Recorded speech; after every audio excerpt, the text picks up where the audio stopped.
انداز دیکھیے، ارشاد فرمایا والعصر، رب فرماتا ہے مجھے زمانے کی قسم ہو۔ اللہ کو بھی قسم اٹھانے کی ضرورت ہے، مالک کریم کو بھی کیا حاجت ہے کہ وہ قسم اٹھائے، لیکن تاکید کر کے بات ذہن میں اتارنے کے لیے۔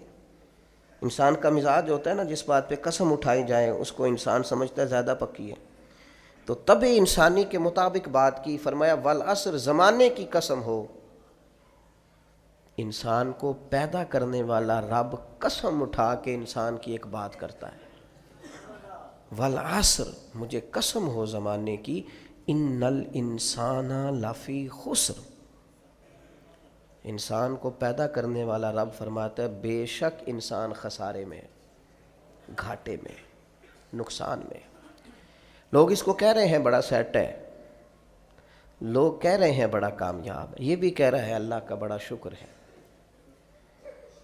لیکن پیدا کرنے والا رب، انسان کو بنانے والا، اس کو جاننے والا رب فرماتا ہے مجھے زمانے کی قسم ہو یہ نقصان میں ہے۔ اور خسارہ اس خسارے کو نہیں کہتے ہیں کہ لوگ کہتے ہیں میں نے کاروبار کیا تھا تو نفع نہیں ہوا، نقصان ہوا۔ خسارہ اس خسارے کو کہتے ہیں جو اصل مال بھی ضائع ہو جائے، راس المال بھی ضائع ہو جائے تو کہتے ہیں خسارہ ہوا ہے، یعنی اس کے پاس جو تھا اس میں بھی یہ خسارے میں کہ یا اللہ سارے خسارے میں ہے؟ فرمایا نہیں، الا الذین آمنوا، جن میں 4 صفتیں پائی جائیں وہ نہیں خسارے میں۔ ان میں پہلی صفت یہ ہے کہ الا الذین آمنوا، بے شک وہ لوگ جو ایمان لائے، مگر وہ لوگ جو ایمان لے آئے، جن کا ایمان مضبوط ہو، جن کا عقیدہ ہو کہ اللہ ہمارا رب ہے، وہی پیدا کرنے والا ہے، وہی رزق دینے والا ہے، اسی کی تقدیر کا غلبہ ہے، رب کریم ذرے ذرے کو جانتا ہے، اللہ تعالیٰ نے جس حال میں رکھا ہے یہی حال میرے لیے بہتر ہے۔ انسان محنت پوری کرے، نتیجہ اپنے رب پہ چھوڑ دے، اسباب سارے جمع کرے، بھروسہ اپنے اللہ تعالیٰ پہ کرے، عقائد کے لحاظ سے پختہ ہو، اور پھر اس کا عقیدہ ہو کہ بعد از خدا بزرگ تو ہی قصہ مختصر،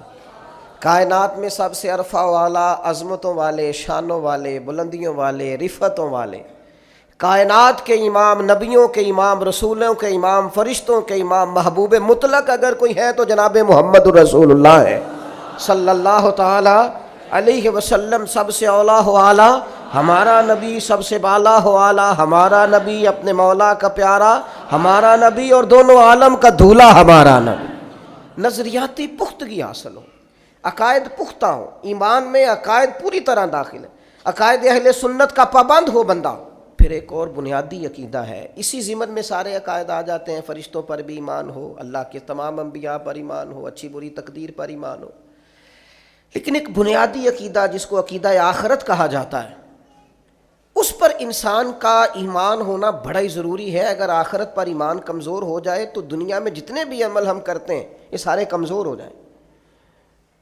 یہ جو لوگ ڈپریشن میں، ٹینشن میں، انزائٹی میں چلے جاتے ہیں اور ایک بات بار بار کرتے ہیں کہ میرے ہی ساتھ ایسا کیوں ہوتا ہے، آخر بڑی ہی کوشش کے بعد میں ہی ناکام کیوں رہ گیا، تو انہیں بتایا جائے گا کہ کامیابی پتہ کیا ہے؟ لا یستوی اصحاب النار و اصحاب الجنہ، اصحاب الجنت هم الفائزون، جنتی اور جہنمی برابر نہیں ہیں، کامیاب وہ ہیں جنہیں اللہ تعالیٰ نے اصحاب جنت بنایا ہے۔ جو جنتی ہیں وہ کامیاب ہیں، جس کو اپنی آخرت کے تعلق سے اللہ تعالیٰ نے فکر سلیم دی ہے، راہ ہدایت دی ہے، اعمال حسنہ پر استقامت دی، اور وہ سمجھتا ہے کہ میں محنت اپنی آخرت کو ٹھیک کرنے کے لیے کر رہا ہوں، جد و جہد میری اپنی قبر کے لیے، حشر کے لیے، آخرت کے لیے۔ آخرت پر جس بندے کی توجہ ہے وہ بندہ کامیاب ہے۔ اس لیے دنیا میں اگر دنیاوی طور پر کوئی ناکامی آ بھی جائے تو کوئی اتنی بڑی ناکامی نہیں ہے، اس لیے کہ اصل کامیابی آخرت کی کامیابی۔ تو عقائد مضبوط ہوں، اور پھر عقائد اہل سنت کی پابندی اس کے پاس موجود ہو، نہ رفض کی طرف اس کا رجحان ہو، نہ خارجیت کی طرف اس کا رجحان ہو، اس کے نظریات ستھرے ہوں، اجلے ہوں، خوبصورت ہوں، وہ رسول پاک کی ذات گرامی کی پوری غلامی کرنے والا وہ شخص، تو اس کے نظریات اعلیٰ ہوں۔ تو فرمایا کہ انسان خسارے میں ہے، الا الذین آمنوا، مگر وہ لوگ جو ایمان لائے، وعملوا الصالحات، اور جنہوں نے نیک اعمال کیا۔ اور یہاں بات ختم نہیں ہوئی، 2 صفتیں اور بھی پیدا کریں۔ یہ 2 باتیں ان کی اپنی ذات تک تھیں، آمنوا وعملوا الصالحات، یہ دو باتیں ان کے اپنے لیے تھی۔ اب وہ سوسائٹی کو کیا دیں؟ دو کام معاشرے کے لیے بھی کریں، وتواصوا بالحق، حق بات کی نصیحت کریں وہ معاشرے میں، خیر کی بات کی نصیحت کریں، وائرل باتیں نہ کریں کہ آج کل یہ موضوع چل رہا ہے تو ذرا میں اس پر بولوں گا تو کچھ ویوز میرے بھی بڑھ جائیں گے، وائرل باتیں نہیں کریں وہ، وتواصوا بالحق، وہ حق بات کی نصیحت کریں، کلمہ حق کہیں اور حکمت کے ساتھ کہیں، ادعو الی سبیل ربک بالحکمہ، دانائی کے ساتھ کہیں، لوگوں کو سمجھانے کی نیت سے کہیں، کلمہ حق ان کی زبان پر آئے۔ اور میرے نبی پاک علیہ السلام نے فرمایا سب سے افضل جہاد ظالم بادشاہ کے سامنے کلمہ حق کہنا ہے۔ آپ حق کے ساتھ کھڑے ہوں، پھر آپ لوگوں کو امر بالمعروف کریں، پھر نہی عن المنکر کہیں، اور وہ بھی بندہ دیکھ کے نہیں۔ اگر امیر آدمی غلطی کر رہا ہے تو پھر آپ خاموش ہیں، اور کسی غریب کو کرتے دیکھ لیا ہے تو آپ نے دینی حکمت کو بھی پیش نظر نہیں رکھا اور اسے رسوائی کر دیا ہے، آپ نے اسے سخت ترین تکلیف سے گزار دیا ہے۔ حق بات کی نصیحت کریں،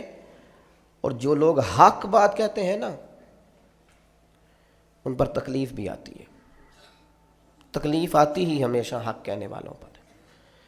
تو چونکہ میدان لگایا ہے، اب حق میں نکلے ہو، اب تم نے سفر شروع کیا ہے تو بھائی پیروں پہ چھالے تو پڑیں گے، سفر کرو گے تو تھکاوٹ تو ہوگی، کوئی رستہ طے کرو گے تو گرد تو پڑے گی، اگر کسی سمت تیز دوڑو گے تو مخالف سمت سے ہوا تو تیز آئے گی۔ اب وہاں گھبرانا نہیں، کمزور نہیں پڑنا، تھکی باتیں نہیں کرنی۔ اب ایسا نہ ہو کہ تم نے معذرت خواہانہ رویہ اختیار کیا، وتواصوا بالحق وتواصوا بالصبر، وہ حق بات کی وصیت کرتے ہیں اور ایک دوسرے کو صبر کی تلقین کرتے ہیں۔ چار صفات پیدا کریں تو خسارے سے بچ سکتے ہیں۔